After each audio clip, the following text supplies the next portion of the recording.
Hey,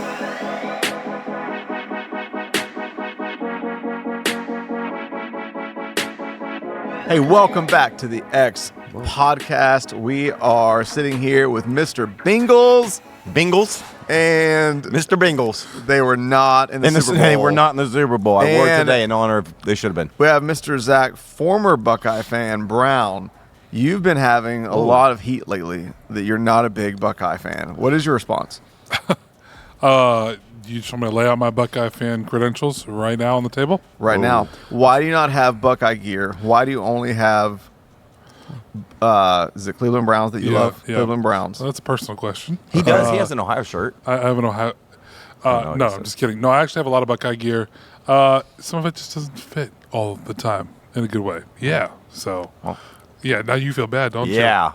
That was pretty rude. Come on, why would you ask That was pretty rude. Why would you? Wow. I forgot about this until you started answering. Wow. Yeah. That was... Look, here's the deal. Not all of us can have 24-inch Python biceps like Macho Man Randy Savage over here. There we go. So, I'll take it. You know what? Not all of us can have that. Yeah. You know? Yeah. Wow. But, yeah. Interesting. All right. Here we go.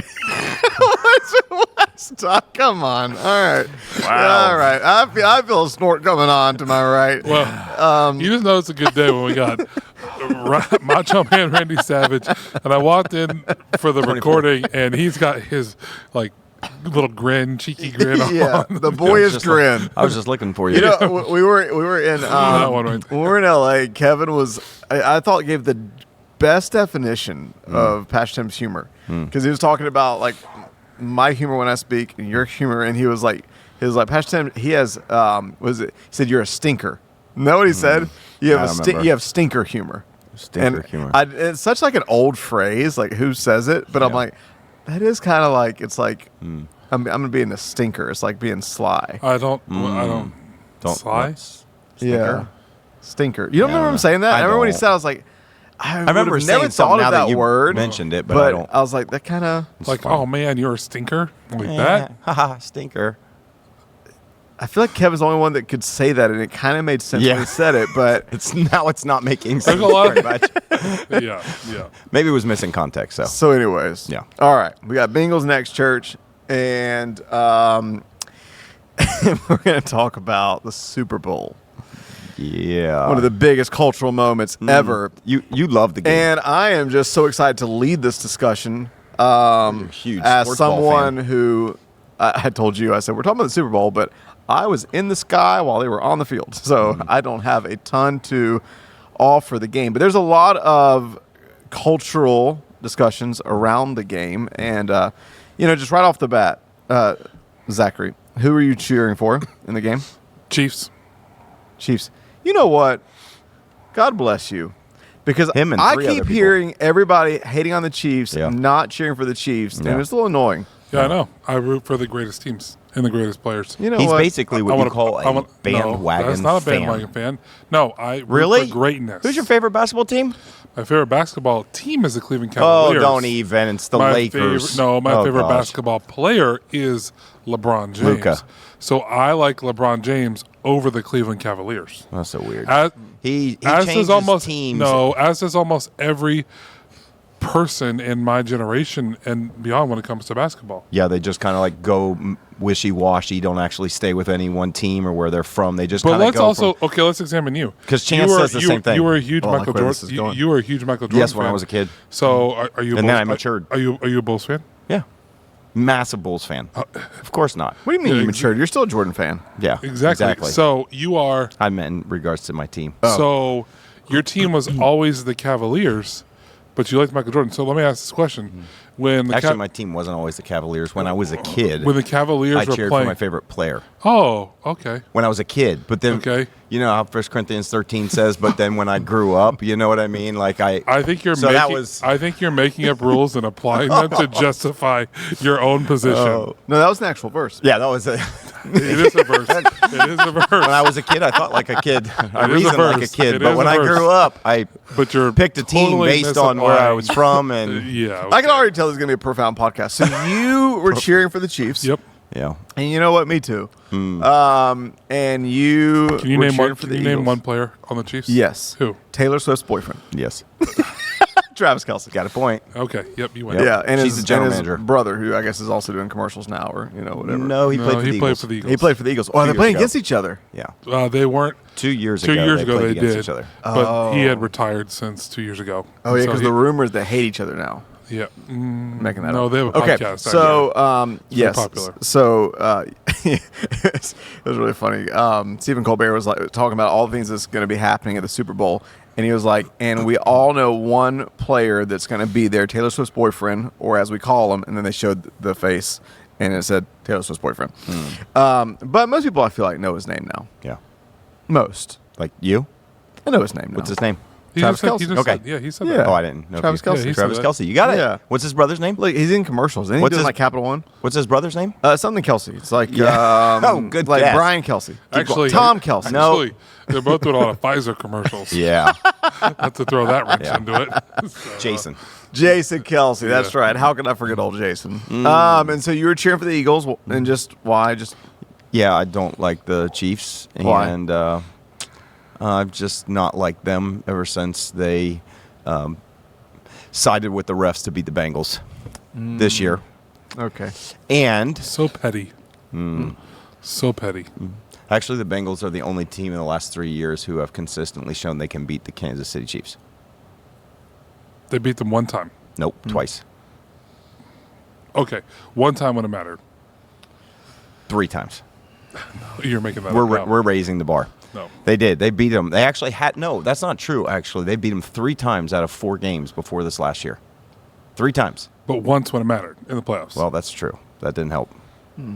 Yeah. So I just don't like the Chiefs, but not for any particular reason. I do think I respect the coach / quarterback duo. They are absolutely probably the pinnacle of the sport when you put both of those together. Kind of reminds you of Belichick and Brady when they dominated. So I just don't jump on the bandwagon like some people here do. I'm fine with. I want a little bit of parity in my NFL. So anyways, I don't care necessarily about the Eagles. I wanted a good game, and so I lost. Yeah. It was not because it was not a good game. It was a blowout, wasn't it? It was bad. Yep. It was. One of the worst in fact, ones the in a while. ratings on it dipped. I mean, like I think they say, I read something that said the average. Again, it's not finalized, and I don't know who actually finalizes the ratings. I don't know if Nielsen Ratings does it or Fox does their own, but it was like average of around 126, which was up. But they're saying in the second quarter, they think it was high as at 135 or 130 something. It was way higher, but that game was over by the halftime. Yeah, it was not good. So, okay, Eagles beat the Chiefs, and I mean, but I think the biggest thing of the night was the halftime show.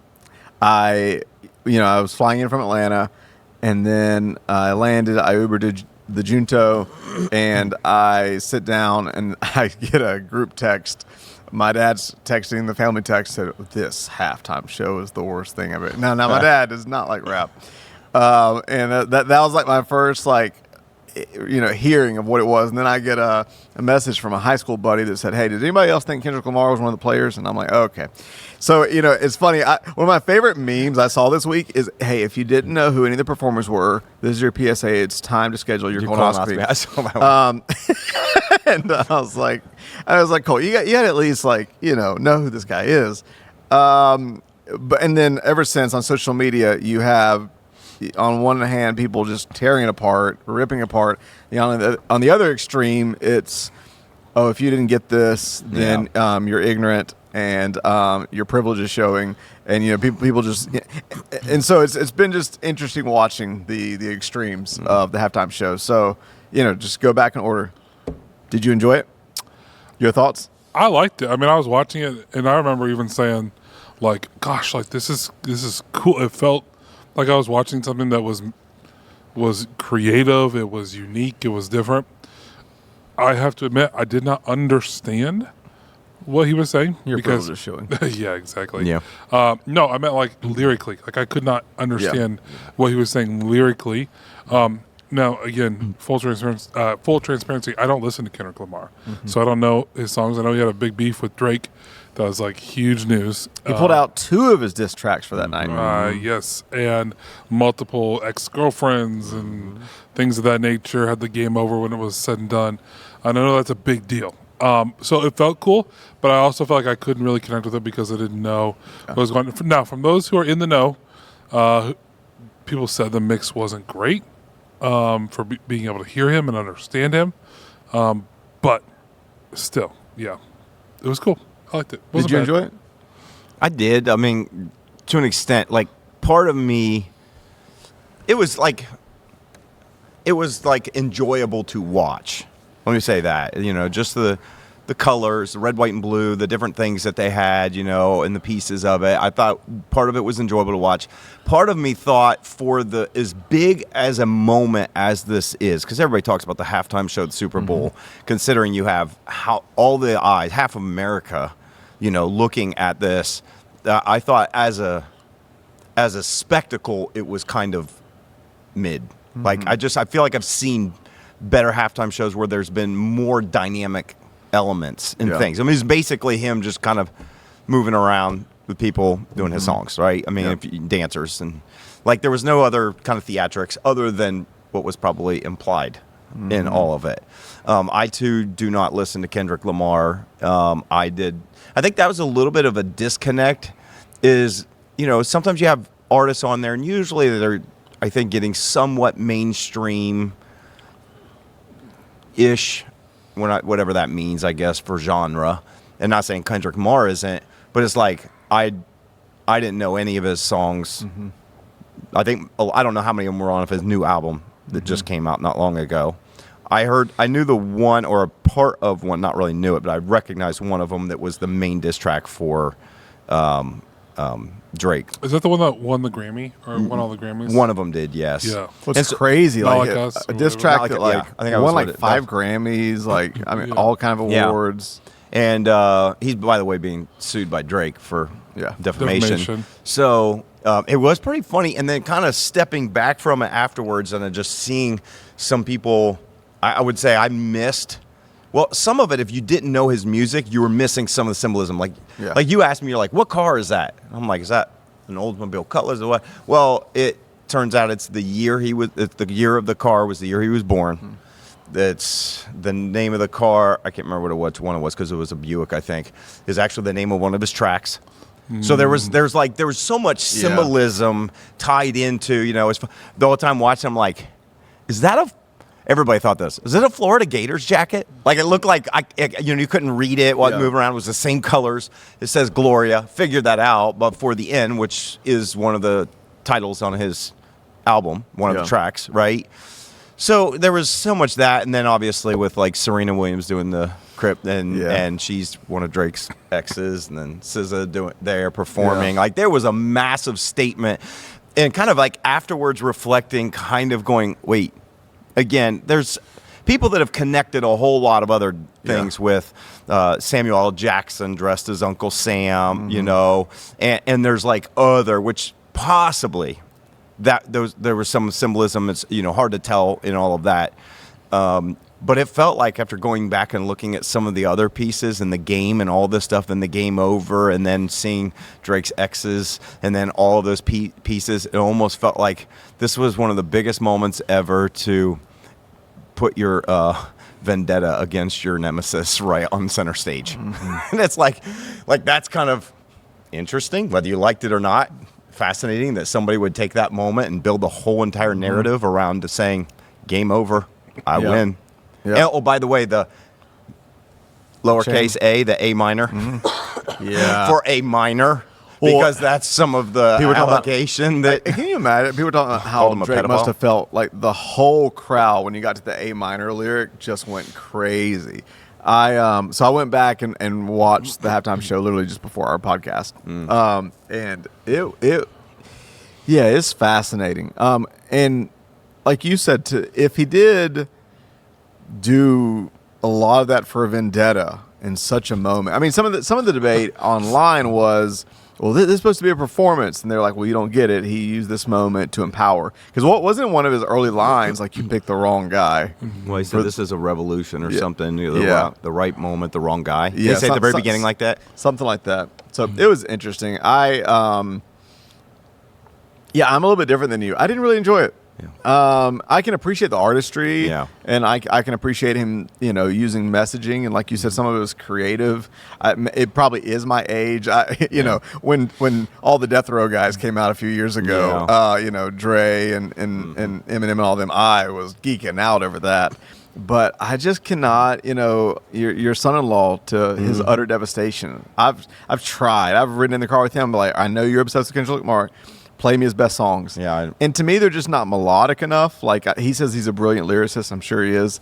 I just, from a preference standpoint, as far as the music goes, I didn't know a lick of it. Yeah. So I think that part of, like, whenever you see a performance and like really feeling engaged and connected, that was entertaining to watch. But I kind of understand a lot of the criticism. When I say criticism, as in the people, it definitely feels like Kendrick Lamar reaches a certain age along with probably a genre of music. And if you're not in that or even connected, what's interesting, though? But a lot of people loved it. Yeah, a lot of people loved it. Yeah. What's interesting, though, is because he has been so, I feel like the height of his popularity has been like the last 5-10 years, seems like. He's 37. I didn't realize he was that old. He's actually 37. Like, he's been rapping since he was in high school. He's from Compton, California. Like, he actually watched one of the music videos as it was made with Tupac and Dr. Dre. And so, like, his idol is like Tupac. So a lot of people some people call him like the Shakur of this generation. And so that's a lot of his influence. He's like the only person from hip hop to cross lines and win like several like prestigious awards for an artist, and really accomplished. But there's a lot of people who would say that he would feel new, like this is a new rapper, but his style and things reflect an older generation of rapping, to your point. And so I think he is popular across a lot of age and demographic lines because of that. If you enjoy rap music and are in that world. Something else that happened, I'm going to say coincides with Super Bowl, but you mentioned that I guess this is a pattern the last 3 years. But right around the same time, Kanye has thrust himself back in the news. With support for Nazi philosophy. Hitler. Well, he actually just said, I'm a Nazi. He said, I'm a Nazi. And his hate of Jews. And he has been dropped. By Shopify. By what else? I don't know. I don't know there's that much left that has him. Hadn't he gotten, like, didn't like him and Adidas like get back together? They did.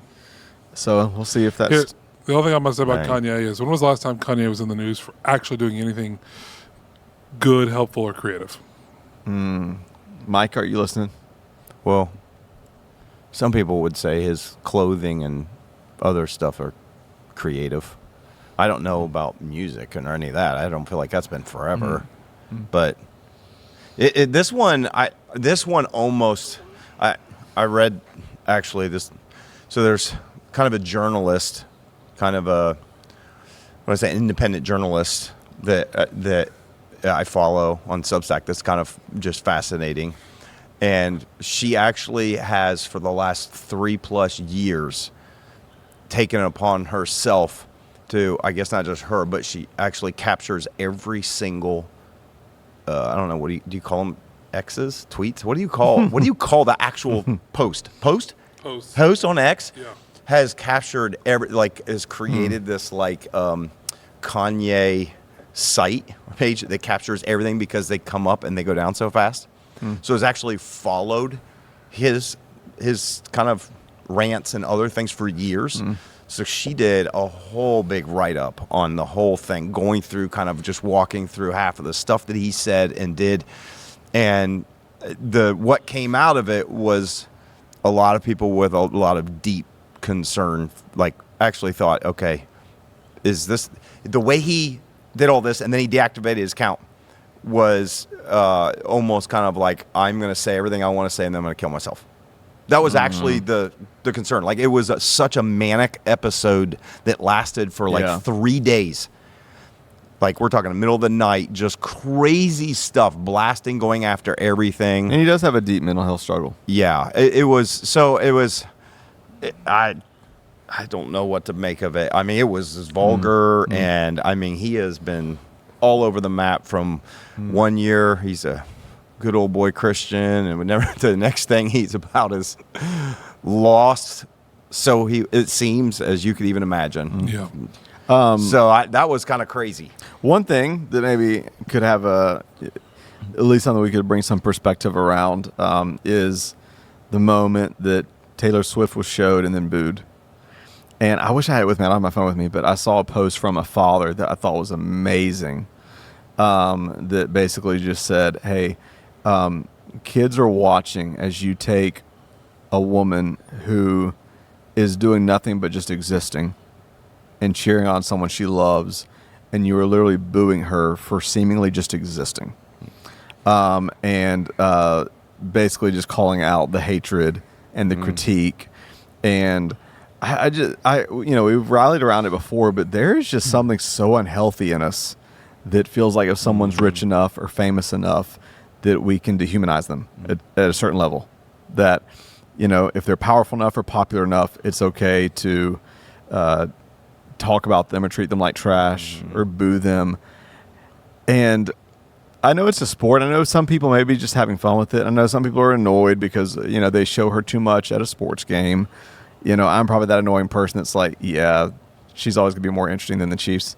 But, man, what is twisted in us that would just want to boo another person like that just because the camera shows them? Well, I saw one part where because they only put it on camera, and maybe that's why, they only put it on camera 2 times. Maybe 3, I don't remember, but it was real quick. And I think it was the only time was the beginning of the game. That's really there was another time they showed a side profile. One other time where they showed the whole entire group that she was with. And we were like, oh, she's not wearing red. Yeah. That was the only time. Here's what I don't know. Just like the halftime show, just like all of this, everybody creates a narrative out of something that has a political or some type of agenda. I agree that she gets a lot of hate because she's popular. That's not warranted. That I can agree with. Is her music great? To me, not the most. But that's just a personal thing. But it kind of felt like in the moment when they showed her, it didn't feel like, again, I could be wrong and maybe I'm just naive. I don't know if I would have said they were booing her because it was Taylor Swift. What was clearly obvious about the crowd at the Super Bowl is that it was probably 3-1 Eagles fans over Chiefs fans. When they announced the teams at the beginning coming out, and again, this is supposed to be in neutral sites in New Orleans, right? And a lot of times it's very corporate at Super Bowls who pays and who usually goes to them. When they announced the Chiefs and they came out of the tunnel, it was boos like you wouldn't believe, like a home game for the Eagles. When the Eagles came out, the place went nuts. So what I'm saying is, it's again, I don't know. The fans are classless all I'm saying around. they're connecting her to the Chiefs. Yeah. So when they show her, they're going to boo because they're connected. That's what I'm saying is could read into it more. Yes, that does exist where people are hated on just because they're successful and popular. Yeah, I don't know if that's for a whole stadium to think it's okay just to boo a human being. Well, it's not even playing, but it's just. I just think there's something twisted and dark. Well, they do that anyways. I mean, just in general, you got coaches, you got referees who aren't playing. Anytime they call a play that's not in favor of your team, people. But that's boo. connected to the game. She's literally just someone out there cheering on her boyfriend. I just think there's something twisted and petty, and also that doesn't make me love your team that much more. Yeah. The Eagles, that's so classless. They did talk a lot about, and I know this is somewhat normative, more than even most teams. They just went back to their hometown and destroyed it. Yeah, just destroyed it that night. Maybe it speaks to some of the fans. I have no idea. I don't know. Do you have any thoughts? I don't know if I have a ton to add. I mean, I get why people who don't like Taylor Swift, I get why they don't like her. because of what she represents. What does she represent? She's no, like, literally that father posted too. Like, I already knew some of this. I already knew that, like, she gives crazy bonuses to bus drivers, everybody on tour. I didn't know that she also, somewhat secretly, every city that she tours in, she privately gives mass amounts of money away to local food banks. Like, she's one of the most, not just generative. I mean, she brought in, what, $5 billion. I mean, countries were begging her to perform just because of the amount of income she brings in. So she's been generative to the U.S. economy, and she's been radically generous, perhaps more generous than any performer we've ever known. She's known for her philanthropic efforts and her charities, and it's just like, yeah, I don't know. I just don't get it. I mean, I just, anytime you become popular long enough, you live to see yourself become the villain and people hate you. Yeah. I mean, Chiefs, Patriots, great example. Like, it just, I don't understand culturally or throughout the course of humanity why that's happened, but it always has. And so, there's people don't like her music, people don't like her political stances. I mean, she's been pretty obvious with who she supports politically. I mean, she endorsed Joe Biden in the campaign, and so, all of that plays a factor into people's views of someone. So, does it make it right? No. But are people allowed to express themselves? Yeah, but there's probably better ways to express displeasure or to ask questions than booing somebody. Yeah. It just feels like that's what typically happens at games and fandom. Like, that's just the atmosphere. I think it'd be different if it was a totally different atmosphere and she comes out and everybody just starts booing her for no reason. But it's almost like that is the language of a sports stadium. Yeah. They're cheering and booing. And that's kind of how they communicate. Me personally, I don't know if I would boo her. No, I wouldn't boo her, but that's what made me think they were connecting her to the Chiefs. Yeah. Because everybody sees her, and there's so many jokes with it. Maybe if I didn't already see the connectedness of what you were saying of people, because she sees the world differently than politically. Or what I guess more what I'm speaking to is that small-minded, dark side of us that if someone gets popular enough or big enough, the only way that we can feel better about ourselves is by tearing them down.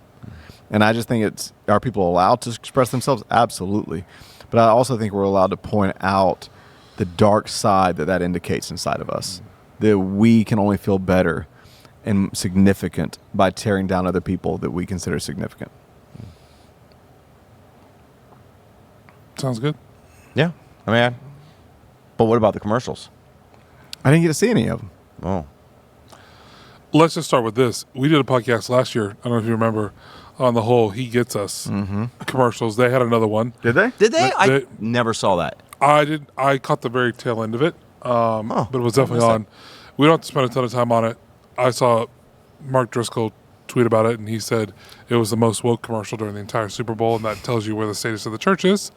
So I didn't see it. Yeah, what was it? Yeah, can you? You didn't see the whole thing? I haven't gone back and watched it yet. Bummer. If I'd known, I would have went and watched it. I'd totally missed it. So, but then again, we know where he's probably going to land on certain things of that nature, and we talked at length about the He Gets Us stuff and where that is. If you want to go back and listen to that one, so we don't have to linger there. But yeah, I want to go back and watch it.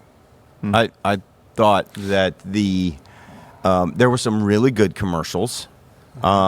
Here's what's odd. Like, my favorite commercial that they showed at the Super Bowl, I had seen before we even got to the Super Bowl. So this was something like I'd never seen before, but they released several commercials. Early, yeah. The Dunkin' commercial was released before it ever happened because I was like, I saw this already.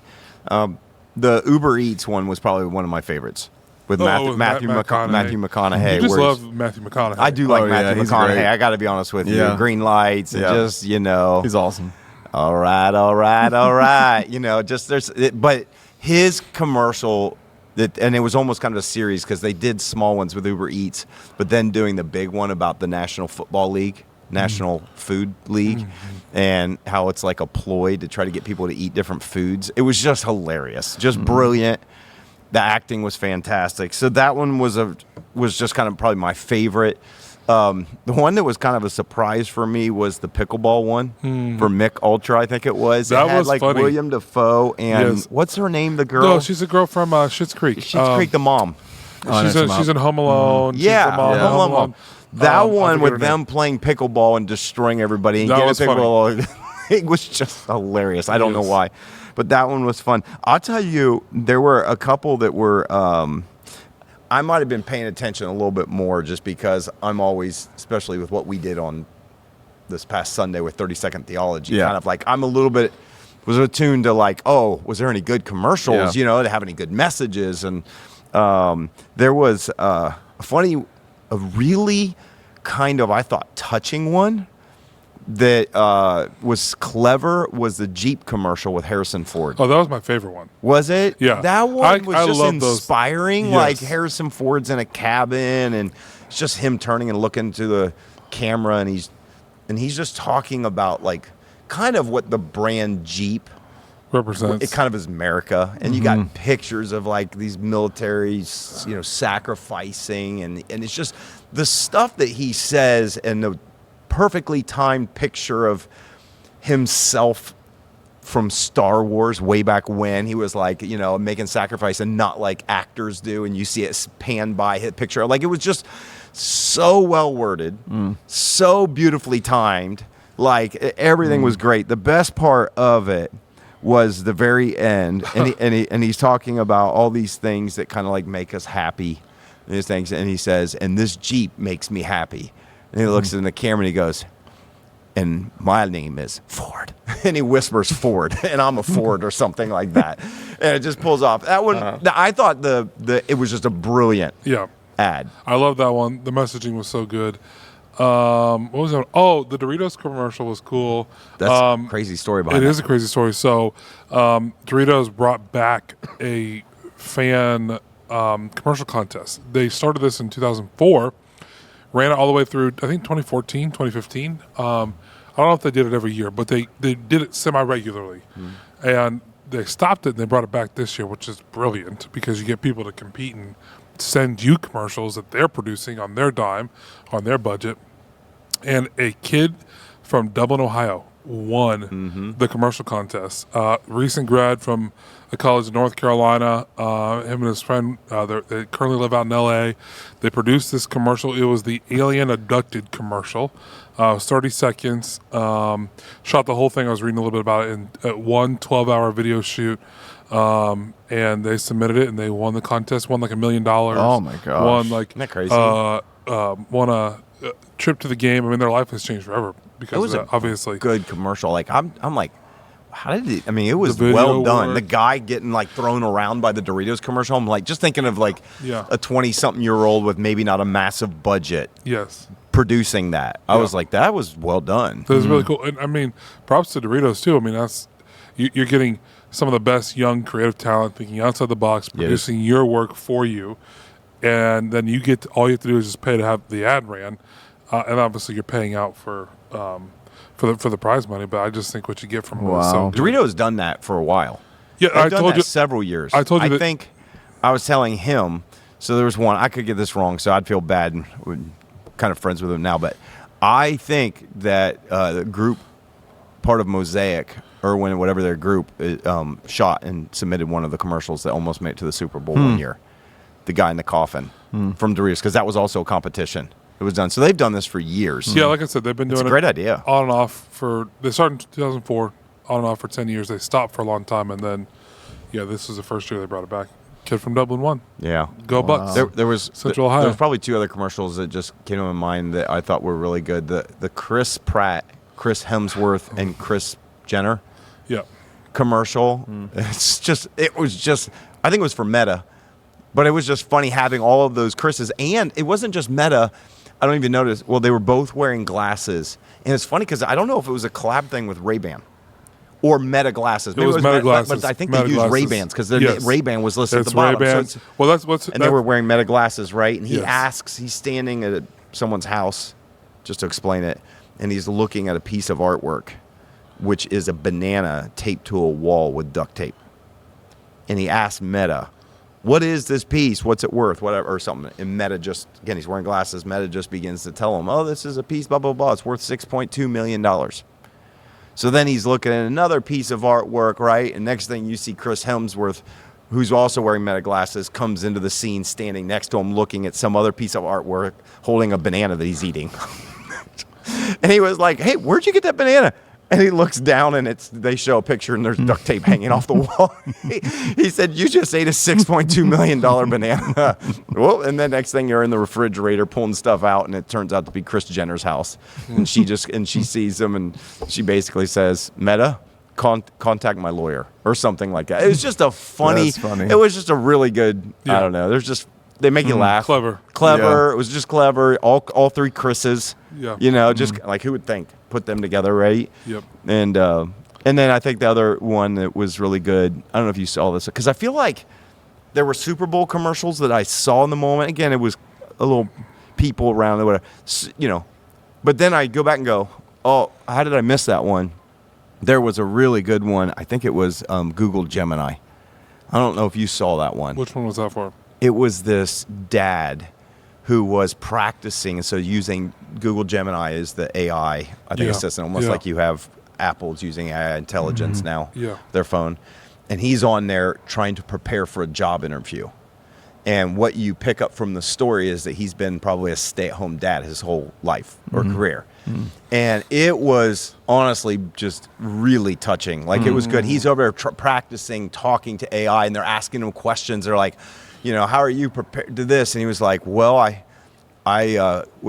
had to learn to collaborate with a really small team. And you see him and his wife, and they're getting their baby out of this. And so he's relating all of the experience of getting up, changing the baby's diapers, taking care of the 5-year-old, taking her to school with all of these skills. Like, how would you be able to do this? And it was so good until the end, it almost make you cry, because then he's still doing it, and he's at the place and he's dropping his daughter off to like college.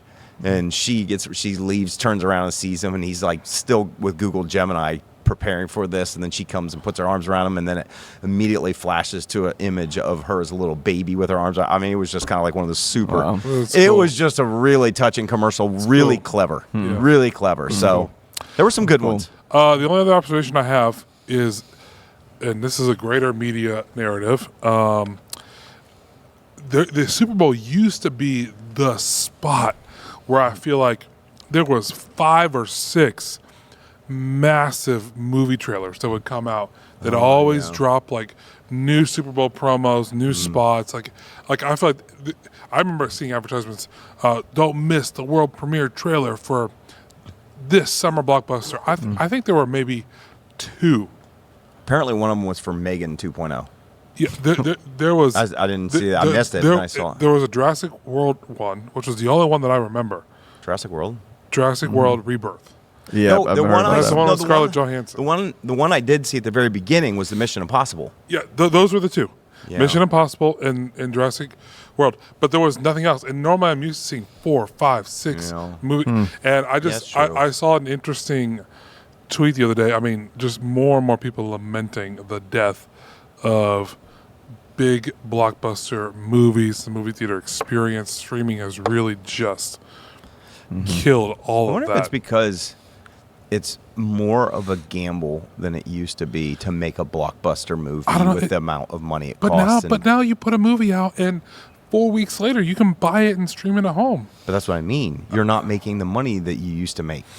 Why do they allow them to do that? Yeah, it's so crazy because I've just now gotten back on streaming services, and I was staying with this family in Atlanta, and they're talking about they saw some movie, and I was like, oh, you saw it? Like, yeah, I just saw it in theaters. And they're like, oh, yeah, I didn't see it in theaters. And I was like, oh, I thought you said you saw it. They go, I did.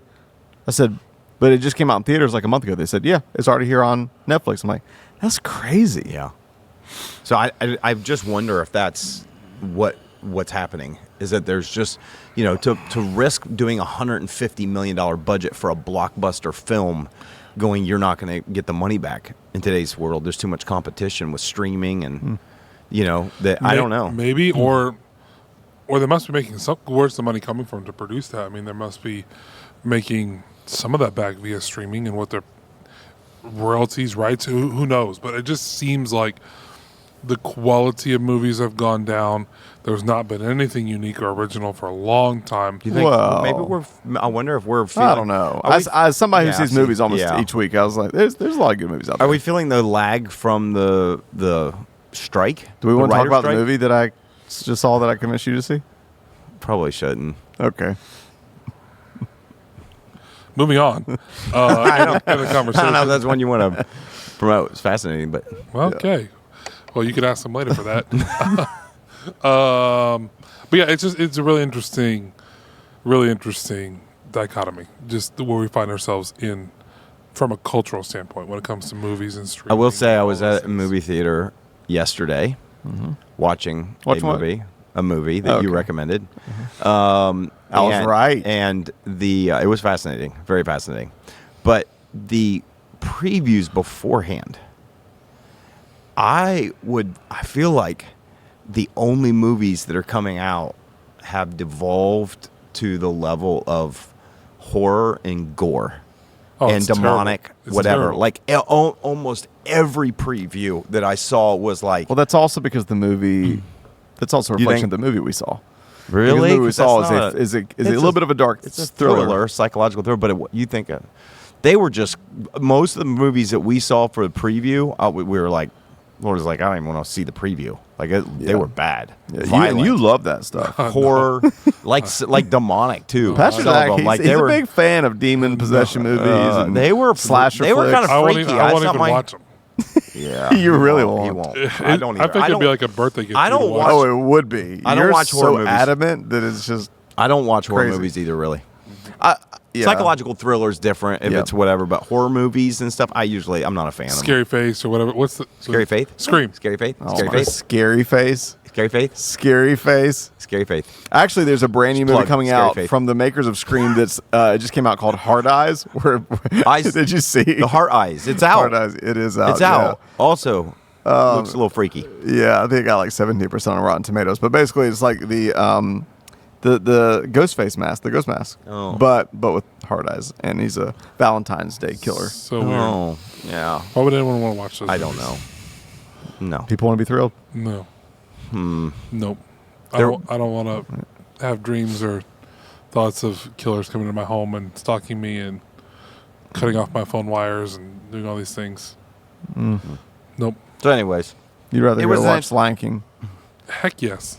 Lion King is based off one of the most famous works of yeah. most famous literary works of all time, Hamlet, which is the basis for the Lion King production. What about the live action Stitch? You were pretty excited about that. I was excited for the live action Stitch. I didn't know they were making one. Oh my gosh! Selling a commercial for like, he goes, "Did you know they're making one?" I It wasn't a commercial. It still was don't- like I still don't know they're making one. It was like a. They had him like running around on the football field, like an animation as they were coming into the game and doing things like that. He was wrecking the game. Nah. So So, anyways, that was our not so hot take on the Super Bowl. Yeah, I don't know if Boring this one game. was helpful at all, but you know, it's just some of what's going on in culture right now. I think I'd be curious if what people's take is Yeah, on the Super Bowl in general, the whole thing, whether it's the game, commercials. you seem pretty moved about my Taylor Swift take. Yeah. did I? Yeah, I seem pretty moved. Yeah. Yeah. You're talking about the darkness inside. You You're just like, said no comment. sounds good. I'm like, well. You know what? Let us know what you think of Taylor Swift and the halftime show, and if Zachary is a bandwagon fan for liking the Chiefs. That's his new favorite team. He has a Chief jacket. In fact, he told me he was going to shave his beard off, keep his mustache, and he wanted to dress up as Andy Reid. Andy Reid at Halloween this year. None of that is true. Okay. None of that is true. I do have. It would be pretty awesome, I though. do have a big NFL announcement where my loyalties are lying. Yeah, they in the will not future. be with the Browns anymore. That will be happening at some point between now and next football season. But For real? for real, Are you moving on? I think I'm ready to move on. Wow. So, I am are you very gonna, done with the Wait. Browns. Wait, you're not going to be a Chiefs fan, are you? No, heck no. No, You no, have no, to somehow no. predict No, I'm going to where the next I'm going. No, I'm going to the NFC. I'm going to the NFC. 49ers. Maybe. I nailed it. We'll see. It's got to No. be either. It has to be either a San Francisco or LA team. Wait, see, I didn't. He is such a. I didn't know that you could do this. I didn't know that you could just like all of a sudden switch. If you're It's a fan. hard. It's really hard to. And I Just from can I just say from an aesthetic standpoint, I cheer on this decision. Yes, Yes. I agree. I don't like the Browns. Every time I see a Browns T-shirt, it Yeah. makes everything in my soul die. Yeah. I just here's my thing. This is really spurred on by my son. Actually, I'm like, he's young, he's don't impressionable ruin him. still. Like, why would I submit him to a lifetime of misery? I agree. And horrible team decisions and where we're at.